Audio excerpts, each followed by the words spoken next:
அதுக்காக அதை வந்து வருஷத்துக்கு ஒரு வாட்டி திறப்பாங்க, அதை போய் பார்த்துட்டு வந்தாலும் அடைய முடியாது. உங்க வீட்டிலே உட்கார்ந்து பல நாள் தியானத்தை பண்ணி பல முறை பயிற்சியை பண்ணி நீங்கள் ஒரு அனுபவத்தை பெறும்போது அந்த அனுபவம் உங்களுக்கு கிட்டுது. இதுதான் அதுக்குள்ள இருக்கின்றது.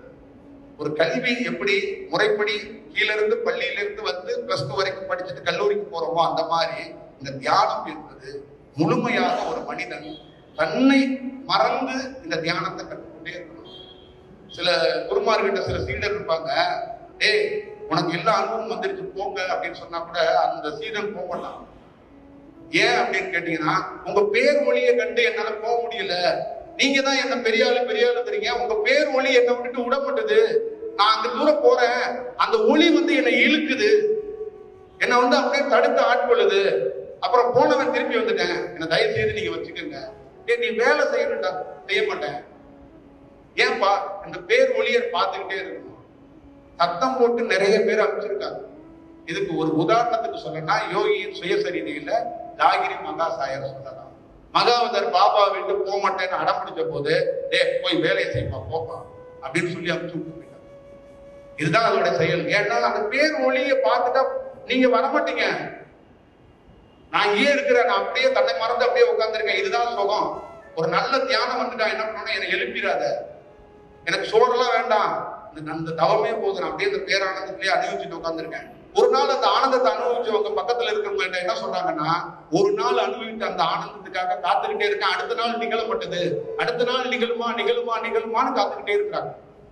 அப்படி ஒரு சுகமான ஒரு செயல் தான். ஆனா அந்த செயலை கடைபிடிக்கிறதுக்கு ஆயிரம் சிக்கல்களும் தடைகளும் மனித வாழ்க்கையில வரிசை. அதை நம்ம தான் கடக்கணும், அதை நம்ம தான் பார்த்துக்கணும். அப்படி அது அந்த சோதனையிலேயே நம்ம தாண்டிட்டோம்னா நம்ம தான் வரலாறு. அது நடக்காம போனோம்னா அது சுவாரஸ்யம் இல்லைங்க. கஷ்டப்படாம ஞானம் கிடைச்சிச்சுன்னா அது ஞானமே. அது அந்த பொருளை நீங்க உங்க கையில கொடுத்தா கூட நீங்க கீழே போட்டுருங்க, அது எனக்கு இது ஞானத்துக்கான பொருளா இல்லையே. திருச்சிற்றம்பலம் ஐயா, வணக்கம். இப்ப காலையில 10 மணிக்கு வந்தேன். சுவாச புரட்சி அப்படின்னு போட்டிருந்தீங்க. இந்த சுவாச புரட்சி அப்படிங்கிறத நம்ம ஒவ்வொருத்தரும் எப்ப எப்படி எந்த நேரம் செய்யணும், இதற்கு உண்டான விளக்கங்கள் இது வரைக்கும் எனக்கு தெரியல. அதை கொஞ்சம் சொன்னீங்கன்னா எனக்கு ரொம்ப நல்லா இருக்கும். இரண்டாவது, இந்த சுவாச புரட்சி செஞ்சு நம்ம கொஞ்சம் பயிற்சிக்கிட்டு வந்துகிட்டு இருக்கோம் அப்படின்னோம்னா, இதுல கொஞ்சம் தேர்ச்சி அடைஞ்சிட்டோம்னா அதுல நம்மளுடைய ரிசல்ட் எப்படி இருக்கும் அப்படிங்கிறதே கொஞ்சம் தெளிவுபடுத்தி நல்லா இருக்கும். ரெண்டாவது, நீங்க திருவண்ணாமலை, திருப்பரங்குன்றம் இந்த மாதிரி இடங்கள்ல உங்களுக்கு அனுபவங்கள் கிடைத்தது அப்படின்னு சொல்றீங்க. எங்களுக்கு அந்த மாதிரி இடங்கள் போகணுமா, இல்ல நாங்க எங்க இருந்தாலும் எங்களுக்கு அந்த அனுபவங்கள் கிடைக்குமா? இது போக கடைசியா ஒரு இது, உங்களுக்கு ஏங்க அந்த மண்டை ஓட்டுக்காரன்னு பேர் வச்சிருக்காங்க, இதை கொஞ்சம் தெரிஞ்சுக்கலாம்னு ஆசையா இருக்கு, ரொம்ப ஆசையா இருக்கு. ஆசைப்பட்டுட்டேன், சொல்லிருங்க ஐயா. நன்றி. நான் என்ன சொல்றேன்னா, நம்ம ஒரு எவ்வளவு நாளையா இருக்கும் இந்த கேள்வி பதில் விவாதம்? ஒரு அரை மணி நேரம் இருக்குமா, 1 மணி நேரம் நடக்குமா? அது 1 மணி நேரமா இந்த சுவாச பயிற்சி பத்தி தான் பேசிக்கிட்டு இருக்கோம். அப்ப நீங்க வந்து பயிற்சியோட டயத்தை தான் நான் சொல்லல, எப்படி பண்ணணும்னு தான் சொல்லல. ஆனா மத்தபடி இந்த தியானத்துக்கான அடிப்படையை தான் நம்ம சொல்லிக்கிட்டே இருக்கிறோம். நான் என்ன சொல்றேன், உங்களை தியானமே பண்ண விட மாட்டாங்க, அதை தாண்டி நீங்க தியானம் பண்ணணும், இந்த சுவாசத்தை விட்டுறக்கூடாது. இதுதான் சுவாசத்தோட புரட்சிக்கான செயல். ஒரு இயல்பாக ஒரு மனிதரை எந்த செயலை வேணாலும் நம்மளை செய்ய விட்டுருவாங்க, நல்ல காரியத்தை செய்ய விட மாட்டாங்க. இதுதான் பெரிய விஷயம். நீங்க எதை வேணாலும், இப்ப எங்க ஊர்லயே வச்சுக்கோங்க, என்னெல்லாம் பெருசா ரெஸ்பான்ஸ் எல்லாம் பண்ண மாட்டாங்க. அதே எங்க ஊர்ல அரசியல்ல இருக்கிற சின்ன சின்ன பதவியில இருக்கிறவங்களை கூட ரெஸ்பான்ஸ் பண்ணுவாங்க. ஏன்னா அவங்களுடைய பார்வையில அந்த செயல் வேற வடிவமா இருக்கு. எங்களை மாதிரி ஆட்களுடைய செயலாக்கங்களும் அவங்களால புரிய முடியும். இது எப்படி, இதோட வடிவம் என்ன, இதோட செயல் என்ன. இப்ப எங்க ஊர்ல இருக்கிற ஒரு பாட்டி சொல்ல, கண்ண மூடிட்டு உட்காந்தா எப்படி உங்க புருஷனுக்கு சக்தி வரும், என்ன கதை விட்டுட்டு இருக்காரு, அதை 10 பேர் உட்காந்து கேட்டுட்டு இருக்காங்க. நானும் தான் கண்ண மூடிட்டே உட்காந்துருக்கேன், உன்னையும் காணாம. இது என்ன இது இப்படி எல்லாம் உண்மையிலேயே கேட்கிறவங்க எல்லாம் இருக்கிறாங்க கிராமங்கள்ல. கண்ண மூடிட்டு உட்காந்தா என்ன வரும், தூக்கம் தான் வருது. இதை வந்து எப்படி ஒரு தியானம்னு சொல்றது? இது என்ன, இதுக்கு ஏதோ பேரெல்லாம் வச்சு விட்டுட்டு இருக்காங்க. அதுக்கு உட்காந்து மணிக்கணக்கா பல லைட் எல்லாம் போட்டு பல பேர் உட்காந்து கேட்டுட்டு இருக்காங்க. இதுல என்ன உண்மையான செயலா இல்லையா? அப்ப இந்த வடிவத்தெல்லாம் அப்ப ஒரு ஒரு ஒரு ஒரு கவனிப்போட ஒரு விழிப்போட நம்ம ஒரு செயல். இப்ப நாங்க இங்க உட்கார்ந்து இருக்கிறோம், நீங்க நான் கேட்கிறேன், நான் என்கிட்ட பேசுறத கேட்கறீங்க. இந்த நேரத்துல கூட சுவாசத்துல கவனம் வச்சு நீங்க பார்த்துக்கிட்டே இருந்தா இந்த 1 மணி நேரத்துக்குள்ள உங்களுக்கு தெரியாமையே ஒரு ப்ராசஸ் நடக்கும், ஒரு வேலை நடக்கும். இதுதான் அதுக்குள்ள இருக்கின்ற உண்மை ரகசியம் ஒண்ணு. அடுத்தது நீங்க இந்த சுவாச புரட்சிய இந்த தியானத்தை பண்ணிக்கிட்டே இருங்க. நீங்க திருவண்ணாமலைக்கு போகணுமா, காசிக்கு போகணுமா, ராமேஸ்வரம் போகணுமா, இல்ல இமயமலைக்கு அடிவாரத்துல உட்கார்ந்து வாங்குறது உங்களுக்கே உணர்த்தும், உங்களுக்கே காட்டும். நீ எங்கேயுமே போகண்டப்பா, நம்ம வீட்டு மரத்தடியிலே உட்காந்துக்கப்பா, உனக்கு தேவையானதெல்லாம் வரும்னாலும் அது நடக்கும். இங்க போனாதான் இது நடக்கும் அப்படிங்கறதுலாம் கிடையாது. இதுல என்னன்னா கொஞ்சோண்டு இந்த தியானத்துக்குள்ள ஒரு அனுபவம் வரும்போது நம்மள சும்மா இருக்க கூடாது. நாங்க போயிட்டு வருவோமே அப்படி எல்லாம் கிறுக்கு பிடிச்சு நம்மள அலைய வைக்கும், புரியுதுங்களா? அது இயற்கையாவே நடக்கும். நீங்க கொஞ்சோண்டு தியானம் பண்ணீங்கன்னா சதுரகிரிக்கே போயிருவோமே, அப்புறம் இன்னும் கொஞ்சோண்டு தியானம் பண்ணீங்கன்னா அதை வெள்ளையகிரிக்கே போயிருவோமே, இன்னும் கொஞ்சம் பண்ணீங்கன்னா காசிக்கே போயிருவோமே அப்படிங்கிற ஒரு செயலை அதுவே தூண்டும். அந்த தூண்டும் போதெல்லாம் என்னன்னா ஒரு மனிதன் ஓடிக்கொண்டே இருப்பான். ஆனால் ஒரு அனுபவம் பெற்றவன் என்னன்னா தூண்டாது. அங்க என்ன பண்ணுனா தூண்டுறது நின்றும். அங்க ஒரு பேர் அமைதி ஒரு பேர் ஒளியே பேச ஆரம்பிச்சு, நீங்க போகணும், நீங்க போகணும் அப்படிங்கிற அந்த கிளியர் கட்டான ஒரு வழிநடத்தல் நடக்கும். அங்க தூண்டுதல் நின்று போயிடும், அங்க பக்தி நின்றுருவோம். அங்க தனக்குள்ள இருக்கின்ற அந்த வடிவமா இருக்கிற பக்தி வடிவத்துக்குள்ள இருக்கின்ற செயலை ஒரு பாம்பு சட்டையை உரிக்கிற மாதிரி கருவறையில வச்சிருக்கிற கடவுள் என்ற ஒரு சட்டையை உரிச்சு கடவுளுக்கு பின்னாடியோ முன்னாடியோ எங்க அந்த ஆற்றல் இருக்கோ அந்த ஆற்றலை காட்டி கொடுத்துருவோம். இதான் செயல். அந்த சட்டைய அந்த உரிக்கும் போது, பாம்பு உரிக்கும் போது நம்ம பார்த்திருக்கோமா? ஆனா நீங்க பார்ப்பீங்க. எப்ப பார்ப்பீங்கன்னா தியானத்துல ஒரு பெரிய அனுபவத்தை பெறும்போது, நம்ம கடவுளா கருவறையில பார்த்துட்டு இருந்தோம்ல, அந்த கருவறைக்குள்ள இருக்கிற ஆற்றல் எங்க இருக்குன்னு அந்த கருவறையை உரிச்சு காட்டும். அப்பதான் தெரியும் நமக்குள்ள அந்த கோவிலுக்குள்ள இருக்கிற ரகசியம் என்ன. அப்ப நீங்க என்ன பண்ணுவீங்க? பெரிய பாறாங்கல்ல தூக்கி உங்க மேல போட்டா கூட அப்படியே ரத்தம் ஊத்திட்டு அப்படியே போயிட்டு இருப்பீங்க. இன்னும் 4 கல்ல எடுத்து போட்டா கூட நீங்க போயிட்டு இருப்பீங்க. கீழே விழுந்து கூட உங்களுக்கு அடிப்பட்டா கூட நீங்க எந்த ரியாக்ஷன் பண்ண மாட்டீங்க. ஏன்னா அங்க நீங்களே ஒன்று இருக்க மாட்டீங்க. இதுதான் அதுக்குள்ள இருக்கின்ற பேர் அனுபவம். ஒரு யோகி கிட்ட இருக்கிறது என்னன்னா, பெரிய ஒரு நிலையில இருக்கிறவன்கிட்ட என்ன செய்தாலும் அவன் ரியாக்ட் பண்ண மாட்டான், அவன் வேற வடிவத்துக்குள்ளேயே போயிடுவான். இதுதான் அதுக்குள்ள இருக்கின்ற அந்த அனுபவத்துக்குள்ள இருக்கின்ற ரகசியம். அப்ப இந்த மாதிரி ஒரு செயலை கடைபிடிக்கிறது ரொம்ப கடினம். கடைபிடிக்கிறதுக்கு யார் விட மாட்டாங்கன்னா நம்மளே நம்ம விட மாட்டோம், ஆசைப்படுவோம். நம்ம யார் மேல ஆசைப்படுவோம்னா கடவுள் மீது ஆசைப்படுவோம், நம்ம மேலே நம்ம ஆசைப்படுறோம். பல குருமார் மாதிரி ஆசனம் ஆவணும்னு கூட ஆசைப்படுறோம். அப்ப அதை எல்லாத்தையும் சரி செய்யறது எதுன்னா, இந்த வால் எல்லாத்தையும் வெட்டும் அப்படின்னா அந்த வால் எதுனா இந்த சுவாசம் தான். இந்த சுவாசத்தை வச்சுதான் எதெல்லாம் முளைக்கும் போதே வெட்டணும். அப்ப ஆசையா, அந்த ஆசையை தியானம் பண்ணி வெட்டிக்கிட்டே இருக்கணும். வெட்ட முளைச்சுக்கிட்டே இருக்கணும், வெட்டிக்கிட்டே இருக்கணும். ஒரு நாள் என்ன ஆகுனா வெற்ற வேலை நின்றுரும். அந்த ஆசை அங்க அந்த செயலே நின்று போயிடும். அப்ப வாளுக்கே வேலை இருக்காது. அப்ப வாள் என்ன பண்ணும்? தானாக இயங்கிட்டு இருக்கும்.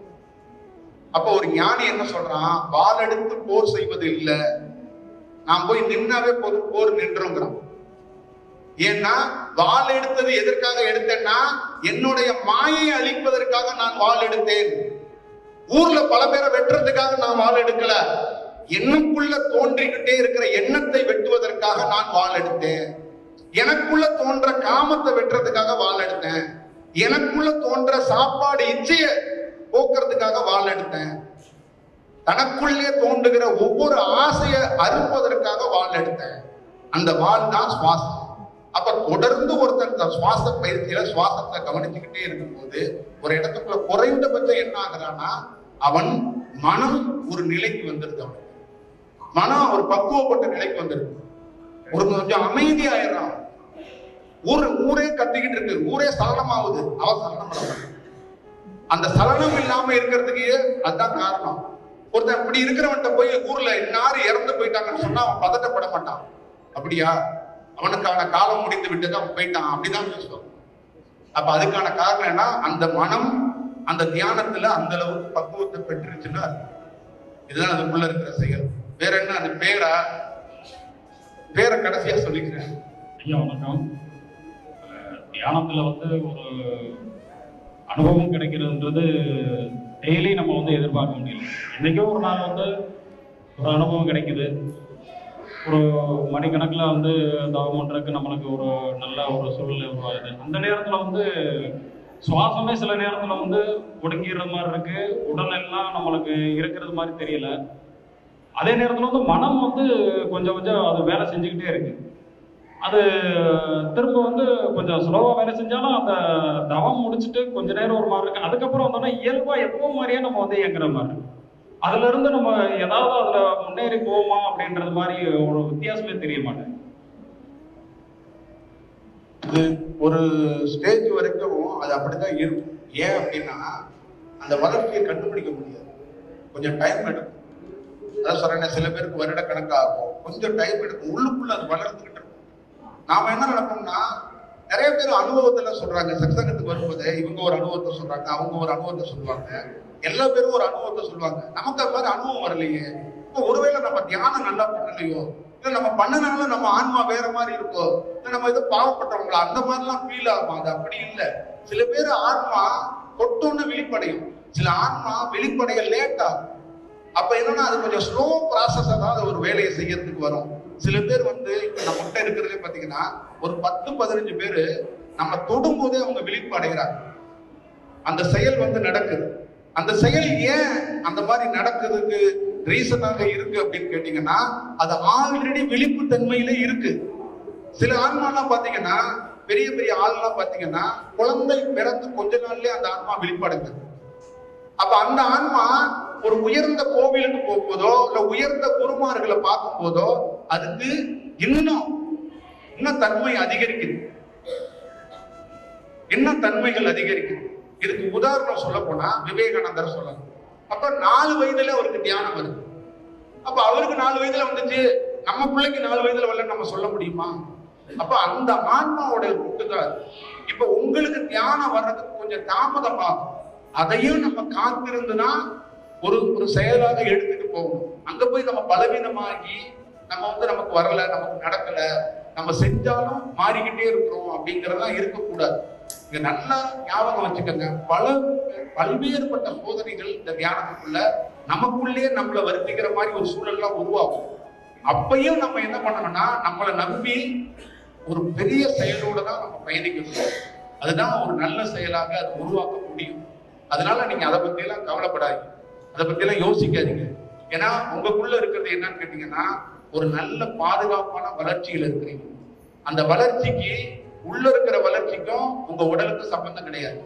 புரியுதுங்களா? உங்க உடல் வேற தன்மையில வளரும், வேற செயல்ல இருக்கும். உள்ள இருக்கிற ஆற்றல் வேற தன்மையில இருக்கும். இப்ப ரெண்டும் பிரிஞ்சு வேலை செய்யும்.